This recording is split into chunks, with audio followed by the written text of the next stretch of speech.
so it'll be good. All right. All right, I'll get us started. So, hey everybody, Jay Shockblast here, and today I'm joined by the one and only DJ Chrome. DJ Chrome, your baby mama's favorite DJ, Senor Fresco, a.k.a. the Ultimate Vault Hunter. That's right. So we just got finished watching the live stream of the Gearbox conference at PAX East. I should have been there today, but, driving back and forth from Worcester to Boston can be a little tolling on the vehicle and the wallet. So this is the only event I really want to go to today, and now that I've seen it, I am kicking myself for not being there. But what can you do, right? Nothing. Yeah, so that's why hotels are happening next year. So, hey, let's not... Yeah, and plus the whole crew's going to be there, right? Ooh, it's going to be madness. So, they just finished literally minutes ago, and, man, information overload. I left it smiling, which is something that Gearbox really needed from their fans, I think. Would you agree? Yeah, especially after that Aliens debacle. But I'm glad they spoke about Aliens as well, too. And they spoke about it very honestly, which was amazing. I mean, it was refreshing more than anything. I mean, they admitted, hey, there are a lot of people that don't like it, and it's not lost on them. They're doing everything they can. So I mean, hey, that's cool that they acknowledged it. But who cares about Aliens? This is about Borderlands 2, and man, information overload. We've got a new playable character and 2 pieces of DLC that were announced. I don't even know where to start first, but I know where I'm going to start first. At the same time, we're going with the new playable character, the 6th Vault Hunter, and it is a psycho named Krieg. So what are you? Not Craig. Yeah, not Craig, because Craig is the worst name in the world according to them. So yeah, Krieg is a psycho. He's got a pretty crazy playstyle. It's going to reward high risk takers, and the crazier your gameplay style, the better. It's going to reward you for not going into cover, for playing recklessly. Your teammates can heal you by shooting you. All teammates, not just the ones with that character skill. His 3 little skill trees are Bloodlust, Hellborn, and what was the third one? Do you remember what the third? Help if I scroll down in my notes. The Mania tree. Mania, Bloodlust. Yeah, there we go. So, what can you tell me about Bloodlust, man? Oh man, I'll tell you this: Bloodlust is out of control. It's kind of like the same kind of stack situation that you had with Gage. So the more kills you got, or the more damage you took, it was like you stacked more. I don't even know if they had like a name for it yet, but you stack more madness or more bloodlust or whatever they're gonna call it, and you do more damage, and it just keeps you in the game. I think if for every kill you got, your health fully regenerated. Exactly. Yeah, that's just crazy. Like this is exactly it. I always have such a hard time picking which character skill tree I want to go down, and this one is going to be even worse because the Mania tree seems like it's going to be the one that I want to go down. It's the ultimate high risk, high reward setup. Melee damage boost. So when you see this guy, he looks almost like one of the bruisers. But he's really fast, and the great thing is he's like yelling all the bandit-y type stuff, and with that bandit voice. So he gets the melee boost. He takes damage. They say taking damage is good. Teammates aren't actually healing you; they're hurting you. So it's almost like when you're fully alive, you're actually dying, and they just constantly keep hurting you. And that's how you get your life back. As weird of a twist as that is. And, but I mean, those 2 both sound awesome, but yeah. The Hellborn tree, I mean, man, dude, the Hellborn tree, tell us about that. Well, it seems like once you get a kill with Hellborn, you get set on fire, which sets other people on fire. So it's like a chain reaction of flames. The Undertaker would be proud. Don't you mean Kane? They're both the same to me nowadays. Fair enough. So, yeah, and I guess it's going to it's mostly fire, but they said, you know, for people, they specifically mentioned robot characters, robot enemies, and how fire wouldn't really affect them. Yeah. And they said that's all going to be balanced out. It's an elemental class, you know, even though Hellborn does definitely suggest fire. Now, let me tell you the one thing that I saw that was just absolutely epic. It totally nails everything that the bandits are about, and that's your action tree. So, or your action skill, I should say. Right. It's called the Buzz Axe, and I'll cover the first part, and you can cover the cool part. So the cool part is when you're doing your action skill, you just sit there and you throw axes, and you move super fast, and it's pretty cool. But when you die, like when you actually are about to go down, tell us about that. So you're talking about when you're going to fight for your life? Yeah, fight for your life. Oh man. Fight for your life, you go nuts and you pull out a bunch of like dynamite sticks.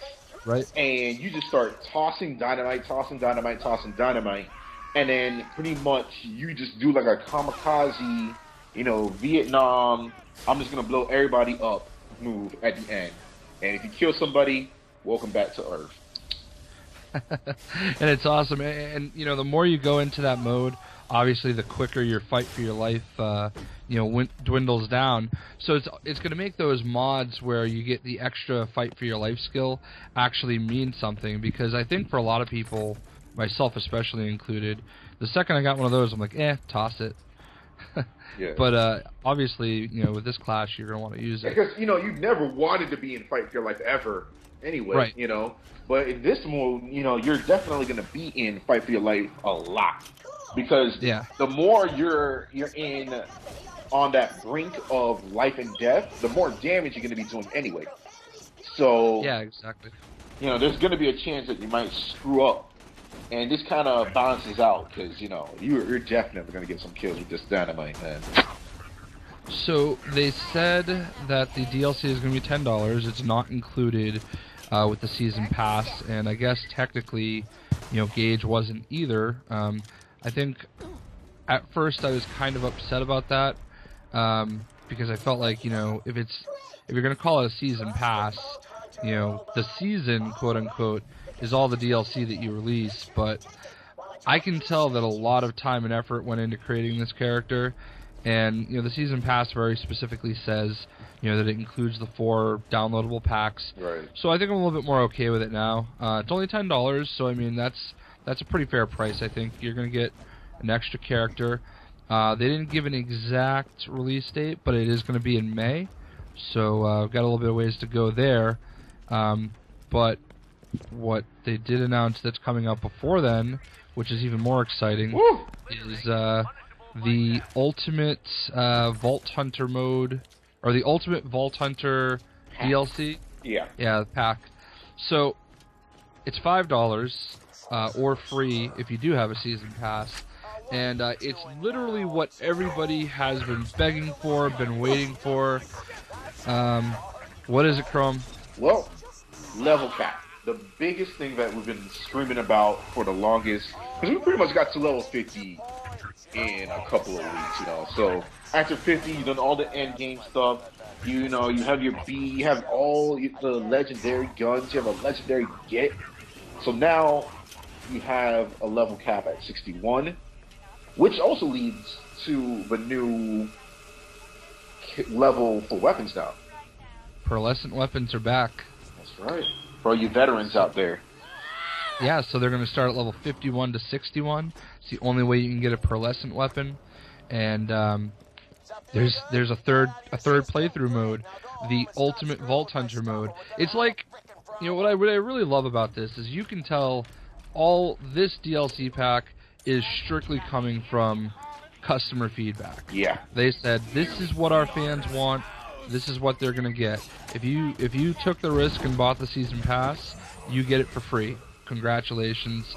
Thank you for believing in us. And, you know, if you didn't, you know, no big deal. That's okay. It's $5. It took way more time than we thought it would. It wasn't as easy as we had hoped it would be. And $5 is pretty fair. I mean, if you want to keep playing it, you want that extra mode, you know, hey. Yeah, and I think that's real good to keep a game going. You know, and this is a game that I played for a very long time. And to keep me going some more for $5, fuck yeah. And the best part is it's coming April 2nd, which is it's around the corner next week. Yeah, it's about a little over a week away. So yeah, that's awesome. Really looking forward to getting back into Borderlands 2. I'll have just enough time to get that BioShock Infinite and Army of Two in, and I think this officially confirms I'm skipping out on Defiance for a little while. Ooh. I'm sorry. I know. Yeah, well, I don't know. I'll probably still get it, but you know, it's hard because I mean I love playing as Axton, and you know I've got all my other characters you know reasonably leveled. They're not all the way leveled, yeah. But I really want to play as Axton again, and I've got a 50, and there's really hasn't been much of a reason to use them. You know, like I've already beat the game on both modes. And I know you have too. Can you imagine Axton leveled up Morvo? Like. I'm just thinking about his skill tree now. I'm like, oh my god, this is gonna be awful.